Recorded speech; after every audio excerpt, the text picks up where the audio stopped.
lalu berupaya untuk mendudukkan masalah di dalam konteks yang paling purba, konteks yang paling awal, yaitu kegagalan negara untuk menghidupkan percakapan politik. Kegagalan yang disebabkan oleh berbagai macam ambisi yang seharusnya dikanalisasi melalui persaingan politik. Tapi karena persaingan politik ditutup oleh soal-soal persyaratan 0% segala macam itu, maka dia cari kanal tuh. Jadi itu konteks besarnya tuh kira-kira tuh. Kenapa kemudian misalnya buruh nuntut Omnibus Law dibatalkan, kenapa masyarakat adat tetap bergerak untuk mempertahankan hak rakyat mereka tuh. Ini semua karena tidak ada kejelasan regulasi. Oke. Tapi itu saya jadikan aja sebagai patokan bicara nanti. Yang lebih penting adalah saya mengantisipasi pertanyaan-pertanyaan wartawan yang berseliweran. Jadi itu intinya tuh.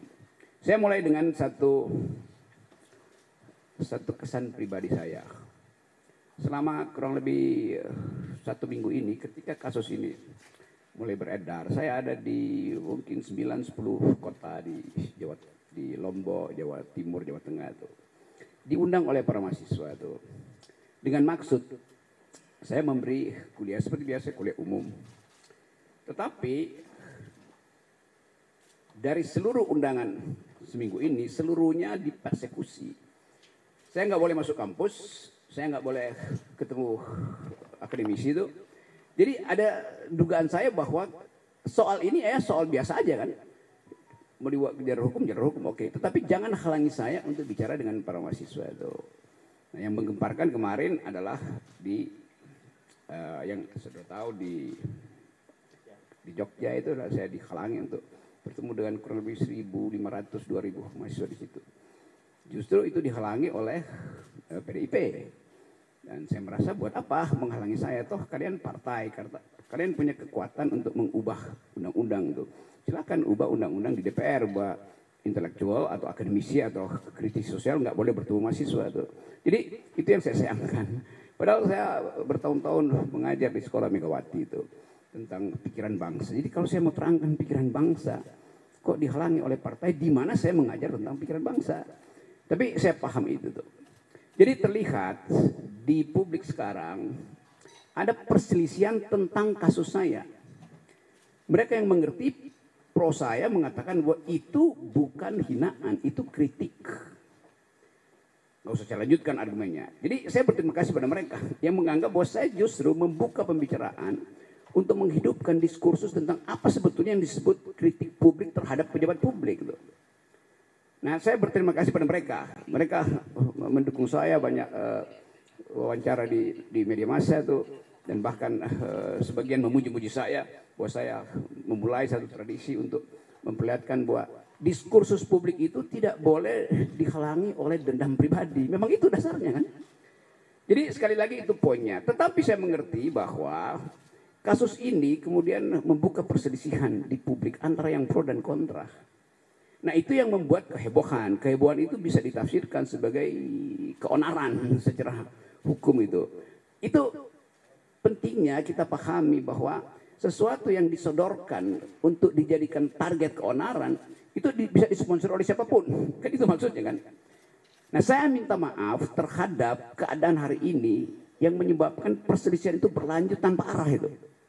Tentu saya merasa kok ini kenapa nggak bisa diselesaikan secara hukum. Jadi sekali lagi saya menyesalkan bahwa persoalan hukum yang dari awal saya katakan ini adalah kritik saya terhadap Presiden Jokowi yang saya ucapkan dengan sangat tajam, dan biasanya saya lakukan itu di mana-mana tuh. Saya tidak mengkritik atau menghina Jokowi sebagai individu, tidak. Karena nggak ada urusan saya dengan Pak Jokowi. Karena itu saya kira Pak Jokowi juga mengerti. Itu yang menyebabkan Pak Jokowi tidak mau melaporkan saya. Kan Pak Jokowi mengerti bahwa yang saya ucapkan itu adalah kritik terhadap kedudukan publik dia, jabatan publik dia. Tuh. Poinnya di situ dulu tuh. Jadi bab pertama saya mau terangkan bahwa di dalam demokrasi persaingan pikiran itu dilegalkan, bahkan dianjurkan. Supaya kita bisa menapis mana yang disembunyikan, mana yang sebetulnya genuine, mana yang sebetulnya palsu. Nah kita di sini belum sampai di situ. Jadi saya paham bahwa kemarahan sebagian pihak itu karena belum bisa membedakan mana kritik publik dan mana dendam pribadi. Saya tidak punya dendam apa-apa dengan Pak Jokowi. Bahkan saya sudah berkali-kali katakan bahwa anaknya Pak Jokowi berteman dengan saya, dia minta kritik, saya kasih kritik loh. Pak Jokowi mantu saya diundang, bahkan undangan VIP, tapi saya nggak bisa datang, tuan. Jadi nggak ada soal di situ. Sekarang pertanyaannya, kok kenapa jadi soal? Artinya ada yang ingin dia bermain di air keruh. Tapi saya mengerti tahun politik pasti ada sifat semacam itu tuh, mengambil keuntungan dari problem ini.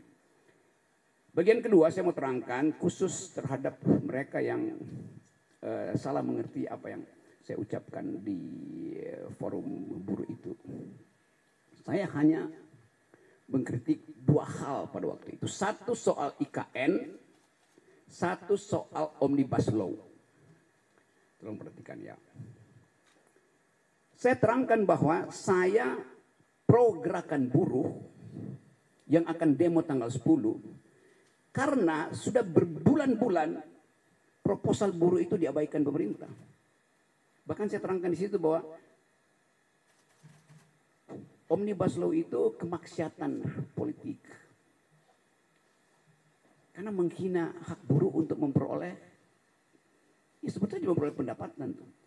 Jadi Omnibus Law itu menyingkirkan hak kesejahteraan buruh.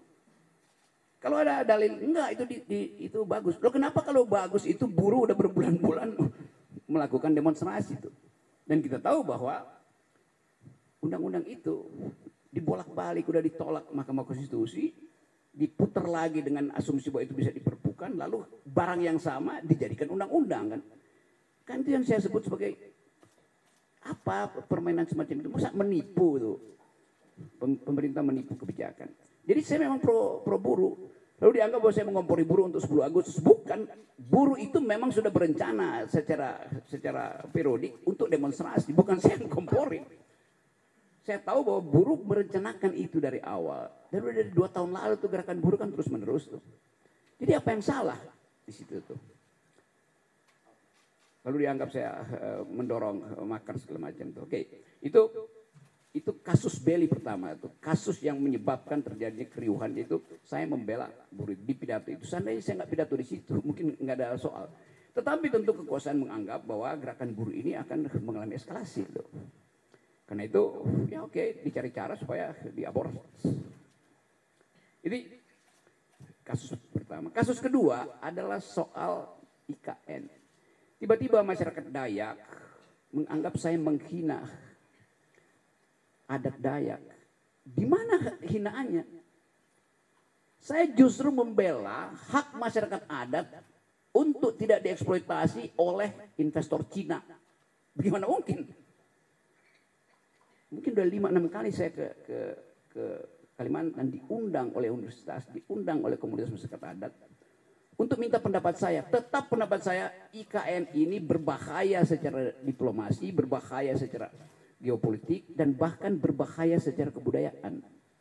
Karena pasti kalau ada IKN di situ, masyarakat adat akan tersingkir. Dan itu artinya hilang jejak kultural kita di situ. Jadi dari awal saya membela masyarakat adat, Dayak, Banjar segala macam di situ. Jadi kalau ada satu theatrical, ada binatang digorok di situ, saya menyesalkan. Siapa yang provokasi teman-teman Dayak saya yang pernah berkali-kali mengundang saya? Itu soalnya tuh. Jadi soal-soal semacam ini yang mau saya ucapkan untuk menerangkan bahwa saya mencintai bumi Kalimantan karena saya itu bertahan, jangan itu dijual. Pada waktu itu 2 hari sebelumnya kan beritanya Pak Jokowi pergi ke Cina untuk minta investor asing tanam. Bahkan kira-kira Pak Jokowi bilang udah saya kasih konsesi 180 tahun, Anda tolong buatkan kami ibu kota. Bagaimana mungkin? Itu disebut ya presiden menjual negara. Kenapa mesti tersinggung? Memang faktanya presiden berupaya menjual negara, menjual lahan di Kalimantan untuk dijadikan IKN. Dia udah jualan ke negara-negara Arab, nggak bisa, jualan ke Kanada nggak bisa, sekarang jualan ke Cina tuh. Jadi poin saya di dalam soal itu adalah saya tetap tidak ingin IKN itu dijalankan. Apalagi dalam soal perjanjian. Buat tadinya IKN itu adalah bisnis to bisnis, ya oke itu nggak ada pajak saya di situ tuh. Lama-lama menggerogoti APBN. Pada saat yang sama APBN itu mesti dipakai untuk membackup anak-anak Kalimantan. Harusnya pendidikannya mereka lebih tinggi, stunting tidak terjadi di situ. Kan saya lakukan pembelaan pada masyarakat adat di situ. Oke, demikian juga di tempat lain, di mungkin NTT, NTB itu, di Papua ada orang yang tiba-tiba merasa bahwa tersinggung. Iya, saya minta maaf karena saya menyebabkan kalian berselisih. Nanti diterangkan, apakah perselisihan itu saya yang picu? Bukankah ada forum untuk menyelesaikan perselisihan? Kenapa mesti pakai kekerasan misalnya? Tapi saya menangkap itu, bahwa kemarahan itu memang harus diucapkan pertama kali. Dan itu yang membuat saya tetap akan mengatakan bahwa saya akan terus mengambil risiko untuk jadi pendidik demokrasi itu dengan segala macam akibat. Itu soalnya. Yang lain saya tahu di kepala saudara ini soal Pak Muldoko itu. Saya jawab. Di pertanyaannya saya bikin sendiri ya. Kekagetan saya kemudian atau bukan kecurigaan saya bahwa ada kondisian di publik akhirnya secara metodologis saya hubungkan dengan pernyataan Pak Muldoko. Dia marah juga tuh. Saya akan pasang badan. Tentu. Jadi saya bertanya Pak Muldoko ini relawan statusnya juga. Karena bahasanya sama, kami pasang badan. Karena Pak Muldoko itu pejabat publik yang mestinya dengan dingin mengatakan bahwa oke, ada problem, mari kita selesaikan secara argumen atau secara hukum itu. Pasang badan artinya itu bukan bahasa dasar dari seorang pejabat publik kan. Kayak preman itu mau pasang badan itu. Padahal ini pikiran saya yang saya kritik dengan cara yang sangat tajam, dengan bahasa yang saya pilih tajam. Tapi tidak diarahkan pada pribadi Presiden Jokowi, tapi pada lembaga publik yaitu kabinet bahkan yang di dalamnya ada Pak Muldoko. Jadi kita gagal untuk membawa bangsa ini pada percakapan intelektual. Itu dasarnya. Rocky Gerung kan intelektual, kenapa pakai bahasa begituan? Iya, di kampus saya pakai bahasa akademis. Tetapi dalam kritik kebijakan saya mesti pakai bahasa yang bisa dimengerti oleh orang yang berkali-kali diterangkan nggak paham-paham juga. Berkali-kali buruh minta direview itu nggak ada dipahami. Berkali-kali masyarakat akademis mengatakan IKN itu salah secara konstruksi hukumnya karena mestinya minta izin dulu pada masyarakat adat. Pernah nggak Jokowi minta izin pada masyarakat adat? Tidak. Apa itu bentuk minta izinnya? AMDAL. AMDAL itu adalah hak masyarakat adat untuk mengiyakan atau tidak mengiyakan proposal politik. Pak Jokowi sudah putuskan duluan itu. Baru diminta pembenaran secara masyarakat adat, secara AMDAL. Kan itu cara berpikir yang kacau loh. Jadi saya nggak ada dendam pada Muldoko, pada Pak Jokowi. Saya menganggap bahwa kebijakan mereka harus dievaluasi. Kenapa saya ambil posisi itu? Karena partai-partai politik tidak ada yang bersuara tentang itu. LSM bersuara, publik internasional bersuara. Jadi itu dasarnya tuh teman-teman. Nah, sekarang saya bisa duga bahwa kasus ini akan berlanjut menjadi kasus hukum. Oke, saya terima kasus itu. Jadi poin saya adalah sekali lagi saya garis bawahi, saya minta maaf karena peristiwa itu membuat perselisihan ini makin menjadi-jadi itu. Itu intinya itu. Dan tentu ini berbahaya di dalam tahun-tahun politik. Kenapa? Karena di belakang kasus ini berbagai macam kepentingan ngincer untuk mengeksploitasi itu. Tapi saya tidak akan berhenti menjadi pengkritik. Itu dasarnya tuh. Jadi sekali lagi, mari saya anggap aja bahwa oke, selesaikan aja kasus ini. Karena rumah saya disentuh tai, WA grup saya dimaki. Ya, kalau itu biasalah, saya anggap ya kadang-kala itu akun abal-abal. Udah lihat Rok, gua mau gorok lu seperti itu kan, gimana coba? Prinsip itu. Padahal saya sendirian. Saya nggak punya partai politik. Dituduh antek asing segala macam, asing dari mana? Jadi segala hal kemudian disodorkan di situ dan peristiwa ini tensi politiknya atau political tone-nya itu makin lama makin terlihat. Jadi dasarnya itu dari keinginan saya untuk bersahabat dengan teman-teman di Papua, teman-teman di Dayak, teman-teman di NTT, di Tangerang segala macam yang marah. Oke, saya terima kemarahan itu, saya minta maaf karena saya membuat kalian itu marah. Tetapi sebagai orang yang bertahun-tahun berupaya untuk menghidupkan demokrasi, saya mesti terangkan belakangnya tuh. Jadi mohon dimengerti. Bagi mereka yang sudah mengerti, oke, terima kasih. Bagi mereka yang mungkin satu waktu akan paham bahwa oh itu ya beda antara pejabat publik dan pribadi individu itu. Wartawan juga begitu. Nggak ada yang secara persis membuat perbedaan distintif antara pejabat publik dan individu yang menjabat jabatan itu. Beberapa waktu lalu di Jogja ada pertanyaan, kenapa Pak Rocky menghina keluarga Pak Jokowi? Gimana mungkin wartawan ada cara berpikir begitu? Artinya dia nggak tahu kasusnya, dia nggak tahu konsepnya, tuh. Itu juga nambah kebutuhan.